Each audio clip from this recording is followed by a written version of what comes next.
네, 시장을 움직이는 재료는 참 많습니다. 요즘같이 각국의 통화 정책이라든지 정책적인 재료도 있겠고 또 정책적인 재료를 뒷받침하는 경제 지표라는 재료도 있겠습니다. 그리고 또 한 가지 재료를 들자면은 정치적인 지정학적인 리스크를 들 수가 있겠는데요. 요즘 계속해서 국제적으로 테러가 많이 발생하면서 지정학적 리스크도 간간히 불거지고 있는 상황이죠. 오늘은 이 부분에 대해서 자세하게 또 짚어보는 시간 마련했습니다. 한국경제신문의 한상춘 논설위원과 함께합니다. 어서 오세요. 네, 안녕하십니까? 네, 요즘에는 뭐 테러 건수가 갈수록 급증을 하고 있는 양상이에요. 세계 곳곳에서 테러가 일어나고 있는 상황인데 전반적인 현황부터 먼저 역시 살펴주시죠. 요즘 도요타 자동차가 네. IS 단체에 이렇게 자동차를 팔면서 이것이 국제적으로 테러에 대한 관심도가 상당히 높아지고 있는데요. 자동차를 팔더라도 인류에 이렇게 반하는 이런 쪽에 파는 것이 기업 입장에서 적당한가 하는 네. 이런 문제에 대해서 사실 테러 문제가 결부돼서 지금 국제적으로 파도가 되고 있습니다. 그래서 관련 이렇게 통계를 봤더니 1년 연간으로 테러 건수가 5천 건이냐 그 이상이냐에 따라서 사실 상당히 좀 의미를 많이 부여하는 것 같아요. 네. 왜냐하면 연간으로 5천 건 미만일 경우에는 이 증시라든가 경제에 큰 부담이 되지 않는다 이런 척이고 그 이상이 될 때는 증시라든가 경제에 부담이 돼서 지금 이제 하얀국에서 말씀하신 대로 지정학적 이용 부분이 증시에 커다란 변수가 되는데요. 네. 대체로 보면 시청자분이라든가 주식 투자하시는 분도 테러 얘기를 많이 했던 때가 2013년 이후부터 아닌가 생각합니다. 그렇죠. 그래서 2012년 이전까지만 하더라도 대체로 보면 테러 건수가 연간 5천 건 미만이다 보니까 이것이 증시에 그렇게 리스크로 작용하지 않았다 이렇게 보시됐는데요. 2013년서부터 여기 자막에 나오고 있어하는 테러 건수가 아주 급증하고 있습니다. 그래서 2013년에 거의 10,000건이 도달했고 작년 같은 경우는 테러 역사상 아주 획기적으로 10,000건이 이 테러인데 획기적이라 해서 죄송합니다는 획기적으로 1만 건을 상회해서 그렇습니다. 네. 근데 올해 같은 경우는 이미 테러 건수로 보면 10,000건을 돌파한 상황이고요. 또 올해 테러로 인해서 사망자가 유난히도 뉴스에 많이 등장했죠. 그래서 3만 명에 도달하는 상황이고 지금 유럽 경제의 또 다른 문제가 시리아라든가 이런 데서 상시적인 테러 문제로 인해서 여기에서 나오는 난민들에 의해서 굉장히 유럽 경제가 골치 아프고 있지 않습니까? 그래서 유럽의 난민이 IMF의 보고서도 이례적으로 향후의 세계 경제라든가 증시의 복병이 될 것이다 이렇게 문제를 지적해서 이 문제에 대한 관심이 굉장히 증가하고 있다 이렇게 보여졌습니다. 네, 몇 년 사이에 테러 건수가 그러니까 2배 이상 증가를 했다라는 점 우리가 꼭 챙겨봐야 할 부분인데 문제는 테러가 발생하는 국가들입니다. 예전에는 일정 국가에 한해서 테러가 집중적으로 발생을 했다면은 요즘에는 물론 그 지역에서도 테러가 많이 발생을 하지만 다른 지역에서도 세계 곳곳에서 테러가 발생을 한다는 게 문제가 아닐까요? 네, 이 테러를 보면 이제 테러 세계 지도라는 게 있죠. 네. 아마 하영님께서도 보셨고 시청자분께서 보셨을 겁니다. 그래서 테러가 많이 발생하는 지역은 빨간색이 되고 그 다음에 테러의 청정 지역 같은 경우는 푸른색 물에 이렇게 돼서 네. 아마 시청자 여러분도 여러 가지 이렇게 매스컴을 통해서 테러와 관련된 발생 건수별 지도를 보셨을 거로 이렇게 보이는데요. 이처럼 테러 같은 경우는 세계 각국에서 발생 빈도수에 따라서 테러의 상습적인 불안군과 그 다음에 청정국 내지는 안정국으로 이렇게 분류된다 이렇게 보여졌습니다. 아무래도 테러에 가장 빨간 게 많이 되는 데는 중동 지역이 되겠죠. 그러겠죠. 그래서 이란이라든가 시리아라든가 이라크라든가 이런 국가들이 대부분 다 테러와 관련된 상습 5개국으로 분류되는데요. 지금까지 보면 이 국가 중에서 이 5개국이 세계 테러 건수의 약 60%를 차지했었습니다. 근데 이제 하예국께서 만약에 다른 지역에 사신다면 테러가 좀 발생하는 건수가 좀 적은 지역을 사실 그렇게 생각하는데 네. 지금 내일 연말도 되고 연휴도 되고 그러니까 예. 오늘 좀 부드럽게 좀 여쭤 보겠습니다. 밖에서 사신다면 아무래도 지금처럼 테러가 많이 이렇게 발생하는 데 있어서는 테러 청정 지역에 이렇게 사실 생각을 하실 거로 생각하는데요. 그렇죠. 예. 테러 청정 지역이 그동안 어디로 했냐 하면 살기 좋은 곳 이렇게 매년 가을 되면 세계에서 살기 좋은 곳이 나오는데요. 네. 항상 1위에서 10위에 들어가는 국가들 보면 대체로 테러 청정 지역에 소속되어 있는 도시들이 많이 꼽혔습니다. 네. 그래서 여기 자막에도 나오고 있습니다는 아마 캐나다, 호주, 벨기에, 덴마크 이런 지역에서 캐나다는 토론토와 밴쿠버가 살기 좋은 도시가 항상 꼽히는 사이고요. 제 기억으로 보면 1위에서 5위 이내에 벗어난 적이 없습니다. 네. 그리고 호주의 시드니라든가 이런 지역이 도시가 굉장히 살기 좋은 도시로 이렇게 꼽힌 이런 상태거든요. 그러나 올해 들어서는 이들 그 테러 청정 지역에 그렇게 불렸던 또 살기 좋은 도시로 꼽혔던 이런 데서도 테러가 발생하기 때문에 말씀하신 대로 테러가 일정한 그 지역별 특수한 그 사건이 있는 이런 쪽보다는 사실 전 세계적으로 이렇게 확산되는 것. 이 표현이 적당할지 모르겠습니다만 네. 테러도 글로벌되고 있다 하는 것이 지금 상태에서 지금의 그 테러 문제가 세계 경제 입장에서 심각한 사고로 이렇게 대두하는 원인이다 이렇게 볼 때 있습니다. 네, 그렇다면 이렇게 테러의 발생 장소가 계속해서 확산되고 있고 그리고 발생 빈도가 급격하게 높아지고 있는 특별한 이유가 또 있을 텐데요. 아무래도 이제 세계적으로 보면 과거에 그 국지적으로 테러가 발생할 때는 네. 그 지역의 그 역사적 문제라든가 인종 갈등 문제라든가 그렇죠. 그런 문제 때문에 사실 그 특정 지역에 예. 이렇게 집중되지 않습니까? 그러나 최근에서 보면 이런 테러 그 청정 지역에까지 이렇게 번지는 데에는 나름대로 지금의 여건이 굉장히 좀 다른 측면이 제공하고 있다고 네. 볼 수 있습니다. 그런 과정에서 이제 두 가지 정도를 좀 꼽을 수가 있는데요. 역시 테러 문제는 경기 문제와 직결되어 있습니다. 그래서 금융위기에는 저성장이 일반적이다. 그리고 저성장 가운데 소득의 양극화는 더 벌어지고 있지 않습니까? 네. 그래서 소득의 양극화는 더 벌어진 상태에서 이게 이제 피케티의 자본론에서 지적하는 거고요. 제네바 리포트에서 보면 고부채 문제를 지적하는 상황이거든요. 그러면 경기가 어려운 가운데 저금 냈다서 빌렸으니까 고부채 문제 되다 보니까 결과적으로 보면 없는 사람일수록 사실 이러한 그 빚 문제라든가 고부채 문제라든가 그 다음에 양극화 문제에서 소득이 떨어지는 문제라든가 경기가 좀 어려우면 부자보다는 경기가 안 좋은 사람들이 되거든요. 이런 그 삼중거의 되다 보니까 결과적으로 보면 그 체제에 대한 어떤 통합적인 노력 이런 거 관계없이 체제에 대한 어떤 반항감이 있는 상태에서 테러가 급증한다 이렇게 볼 때 있고요. 또 한 가지 역시 소셜 네트워크와 같은 이러한 것이 확산됨에 따라서 이런 것이 되는 게 아닌가 생각합니다. 왜냐하면 소셜 네트워크와 테러와는 어떤 관계가 있을까 하는 측면에서 보면 우리가 국가의 구성할 때 3요소가 있죠. 네. 영토가 있고 그다음에 주권이 있고 국민들이 있어야 되는데요. IS 같은 경우는 국토가 필요도 IS 같은 경우는 국토가 필요 없어도 국가가 됩니다. 이런 게 사실상 그 특정 그 국가에서 국가의 3요소가 구성되지 못함에 따라서 사실 좀 IS를 통해서 국가 연합이 발생하고 국가 연합을 통해서 세계 그 각국의 그 반항적인 이런 사람들을 규합하기가 쉽게 됨에 따라서 네. 이렇게 그 테러가 특정 지역이 아니라 전 세계적으로 그 확산되는 요인이 아닌가 생각합니다. 네, 정말 테러 하면은 지금 말씀해 주신 IS가 딱 떠오르는데 앞서서도 잠깐 언급을 해 주신 도요타 문제 같은 경우에도 IS가 계속해서 도요타 차량을 대거로 사용함에 따라서 도요타에서 직접 판매를 한 게 아니냐라는 의혹이 계속해서 제시가 되고 있는 겁니다. 물론 도요타 측에서는 지금 아니다, 모르겠다라고 이야기를 하고 있지만요. IS가 지금 어느 정도로 큰 단체가 되었는지 그리고 IS의 목표는 어떤 것들인지 살펴보는 것도 좋겠네요. 네, IS는 원래 그 ISIL로 이렇게 네. 이제 급진 순위파 이렇게 해서 원래 명칭은 ISIL 이렇게 네. 이제 분류됐었죠. 이것이 명칭이 지금의 IS로 소위 이슬람 국가 연합으로 이렇게 돼서 세계 경제라든가 정치적인 측면에서 이 얘기가 거론됐던 때가 지난해부터 그랬다 이렇게 보겠습니다. 우리가 보면 이제 IS가 얼만큼 세계 경제 부담이 될까 하는 측면에서 보면 IS 자체에 대한 어떤 정보가 세계적으로 알려지지 않았기 때문에 네. 이 문제에 대해서 세계가 어떻게 부담이 되느냐 이 측면으로 우리가 좀 추정해 볼 수가 있겠거든요.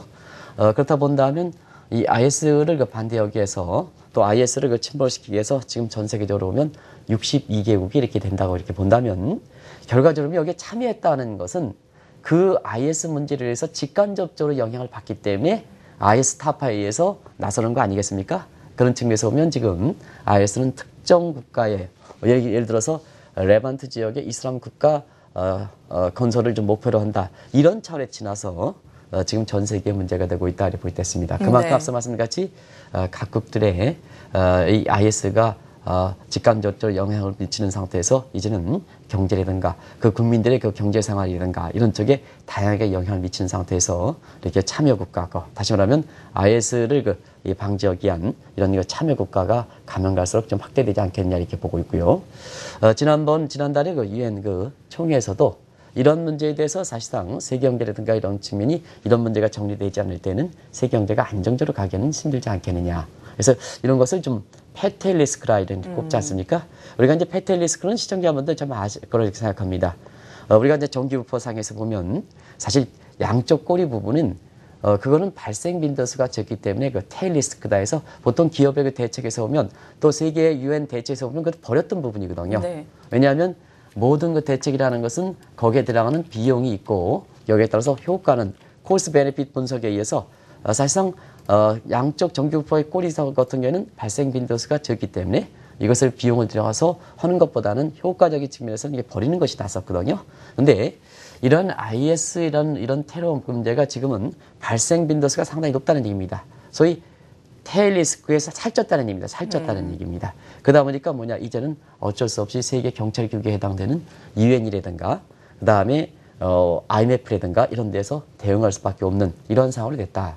그래서 수시 발생 사항이 이제는 상시적 발생 사항으로 됐다. 네. 그래서 이 문제가 증시적인 측면에서도 이제는 리스크 요인으로 감안되는 거다 이렇게 보겠습니다. 네, IS 테러를 방지하기 위해서 노력하는 국가들이 늘어나고 있지만 방지는 잘 되지 않는 것이 또 현실 아니겠습니까? 실제로 많은 유럽의 자국민들도 IS에 가입하러 가기도 하고 우리나라에서도 심지어 IS에 가입한 청년들이 있다라는 이야기가 있잖아요. 네, 요즘 예. 김군인가요? 그래서 뭐 지금 사망선도 나돌고요. 네, 그래서 그렇죠. 상당 부분 관련됐습니다는 그러나 김군의 사망에 대해서는 뭐 그렇게 외교적으로 아마 노력을 하지 않는 것 같아요. 물론 뭐 그런 개인적인 판단이라든가 이런 문제이기 때문에 결과적으로 보면 본인 자신의 처신에 대해서 유토피아냐 디스토피아냐 해서 네. 사후적으로 이렇게 반응이 상당히 달라진다 하는 얘기를 좀 볼 수가 있겠는데요.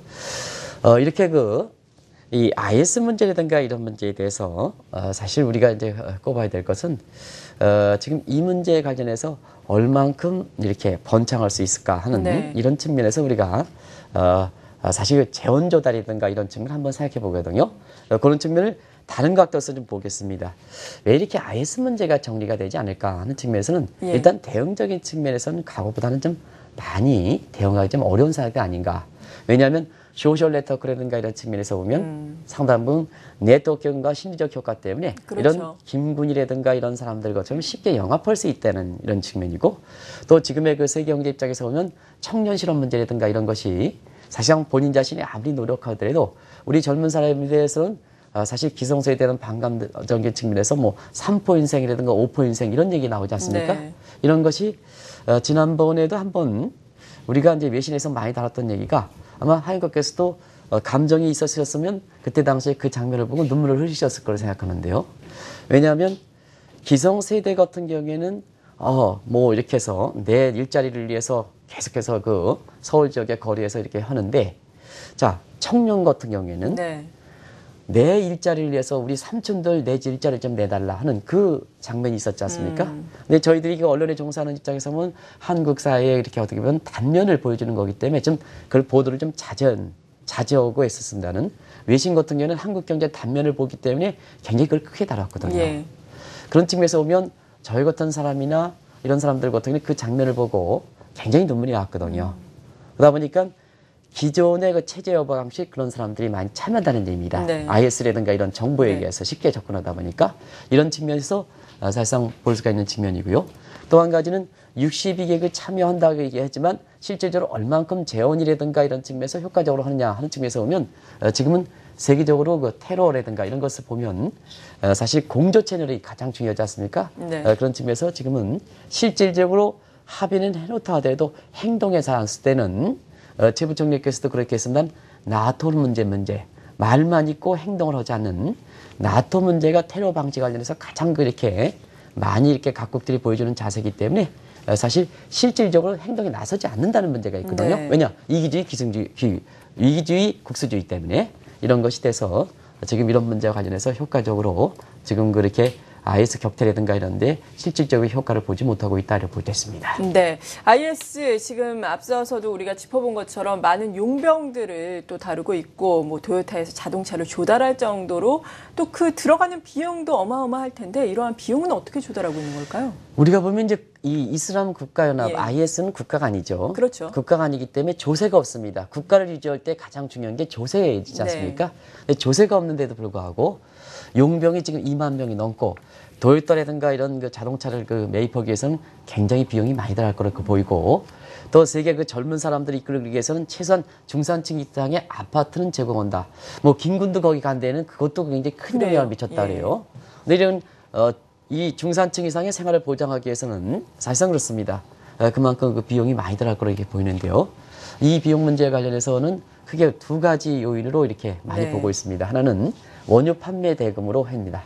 그래서 대체로 보면 70만 불에서 지금 80만 불에서 170만 불가량 하루에 그 조달해서 이것을 그 사용하는 거 하루입니다. 네. 데일리입니다. 이거는 굉장히 큰 액수다 이렇게 볼 때 있습니다.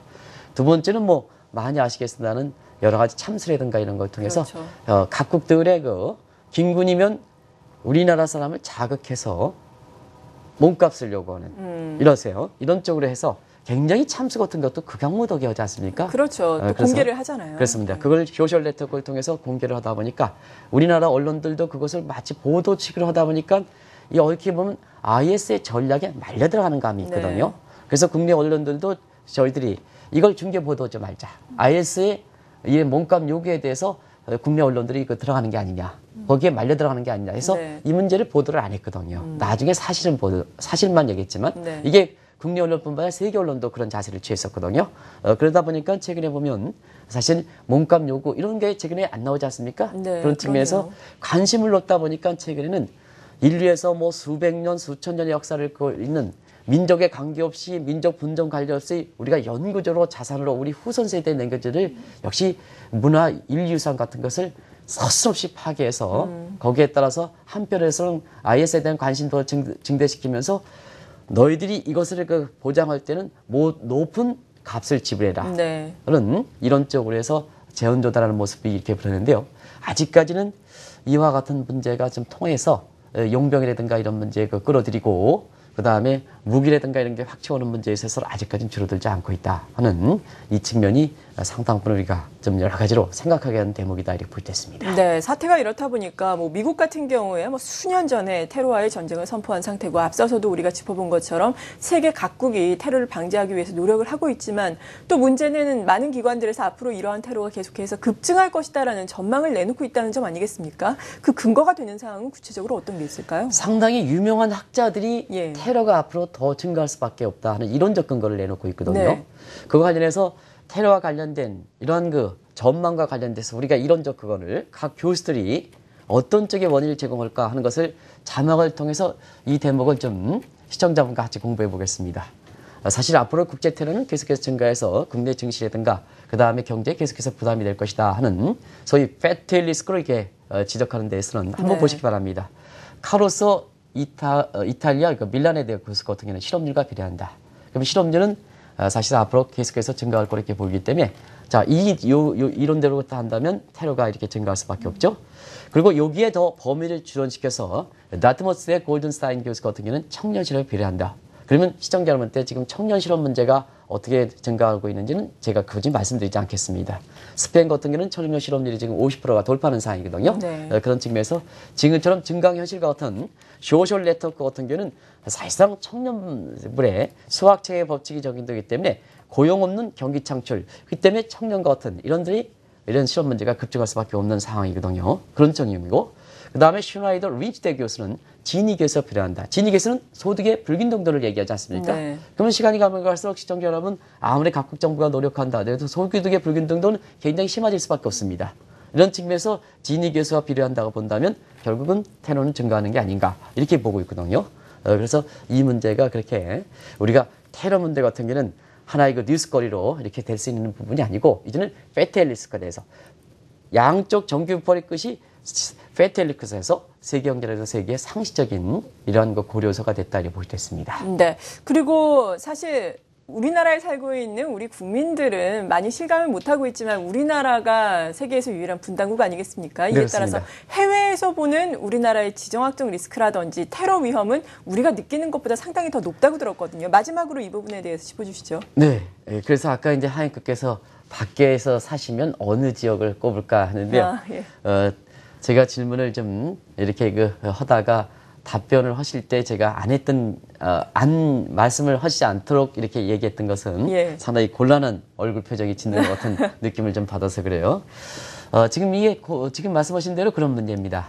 우리 내부적 문제는 남북한 분단이라는 문제가 이제는 예. 상시적이 되었기 때문에, 몸에 체화됐기 때문에 이러한 테러 문제라든가 지정학적 위험 부분에 대해서 우리 국민들이 사실 어떻게 보면 상시적인 위험 부분이 되기 때문에 느끼는 체감적인 부분은 특정한 거죠. 사건을 이렇게 발생하지 않으면, 예를 들어 연평도 사건이라든가 아니면은 뭐 찬남 사건인가 이런 거 해더라도 우리 내부적으로 보면은 무슨 얘기냐, 뭐 한국이 남한에서 저지른 게 아니냐 이런 쪽에 얘기되지 않습니까? 이런 부분에 대해서 그만큼 체감적으로 감도가 떨어진다 이렇게 보실 때는요. 네. 그런 부분에 대해서는 남북 문제 이렇게 관련돼서 해외에서는 지금 한국에서 말씀하신 대로 우리의 지정학적 위험 부분, 테러의 어떤 발생 부분에 대해서는 굉장히 좀 이렇게 굉장히 체감적으로 심하게 느끼는 그렇죠. 상황이다. 예. 최근 들어서 더 심하게 느끼는 상황이다 이렇게 네. 됐습니다.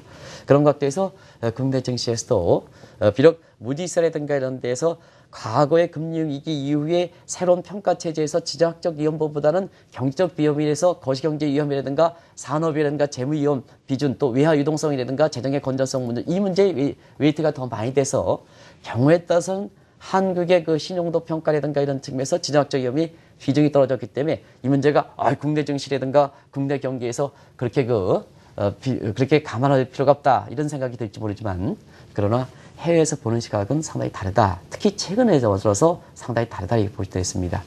이런 부분에 대해서 한국 경제라든가 한국 증시 안정을 위해서는 이런 부분에 대해서 주의질표가 있는데요. 그런 측면에서 보면 이 문제는 역시 우리가 갖고 있는 어떤 것보다는 국제 공조에서 해결해야 될 문제다 이렇게 볼 수 있습니다. 그래서 이 문제 관련해서 말씀드린 것은 사실 우리 입장보다는 공조라는 것은 다른 국가를 배려할 필요가 있거든요. 우리가 TPP 협상이라든가 이런 측면에서 또 AI 뱅크에서 초기 참여가 되지 않은 상태에서는 우리 나름대로 설정했던 우선순위 때문에 사실 지금은 돌이킬 수 없는 상황이 되는 거거든요. 그래서 테러 문제라든가 이런 문제에 우리도 상습적인 이런 제고 볼 때는 국제적인 트렌드에 빨리 포착해서 우리가 좋든 싫든 간에 거기에 트렌드에 맞게끔 가는 것이 이 테러 문제를 방지할 수 있는 그런 유일한 길이다 하는 것을 말씀드리고 싶습니다. 네, 오늘 이 시간 이렇게 경제, 증시에 있어서도 주요 재료로 부각되는 빈도가 부쩍 높아진 테러를 중심으로 한 지정학적 리스크에 대해서 자세하게 짚어봤습니다. 한국경제신문의 한상춘 논설위원이었습니다. 감사합니다.